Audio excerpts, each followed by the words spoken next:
जिस हरियाणा में जाकर पीएम मोदी ने बेटी बचाओ बेटी पढ़ाओ का नारा दिया, उसी हरियाणा में आज एक बेटी रानी नागर को आईएएस पद से इस्तीफा देना पड़ा। जिस हरियाणा में मोदी आरएसएस के प्रिय खट्टर की सरकार है, उसी हरियाणा में बहुजन समाज की एक बेटी इस्तीफा देने को मजबूर है, क्योंकि वो अधिकारियों के उत्पीड़न से परेशान है। जातिवादियों के बीच उसका नौकरी करना दुश्वार है।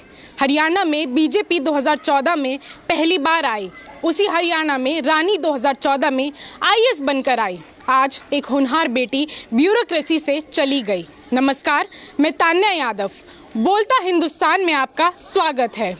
माँ बाप ने इस बेटी को बचाया भी था और पढ़ाया भी था, आईएएस बनाकर करियर में आगे बढ़ाया भी था, मगर आगे बढ़कर भी इस बेटी को बीजेपी राज में पीछे जाना पड़ा। जिस नौकरी को पाना किसी के लिए सपना होता है, उस नौकरी को पाकर भी 6 साल बाद खोना पड़ा। रानी नागर नहीं कर पा रही थी अपने आत्मसम्मान से समझौता। रानी नागर नहीं देख पा रही थी अपनी सगी बहन की दुर्दशा, जिसे बार बार जान से मारने की धमकी दी जा रही थी। बीजेपी सरकार नहीं दे रही थी रानी के परिवार को कोई भी सुरक्षा, भले ही मायावती भी उनके पक्ष में आवाज उठा रही थी।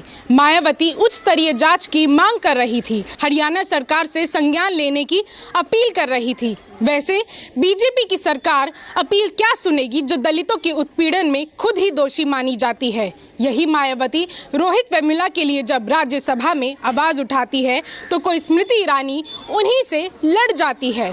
खैर, पीड़ितों की आवाज दबाना सरकार की पुरानी आदत है। तभी तो कोई पायल तड़वी आत्महत्या कर लेती है, तभी तो कोई रोहित वेमुला अपनी जान दे देता है।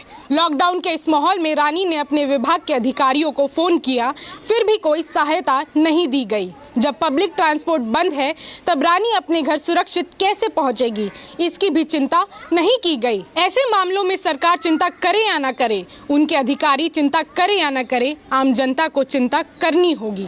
दलितों, पिछड़ों, आदिवासियों के लिए, वंचित समाज से आई महिलाओं के लिए, पितृसत्ता के खिलाफ उठी इन नायिकाओं के लिए हमें आवाज उठानी होगी, हमें समर्थन करना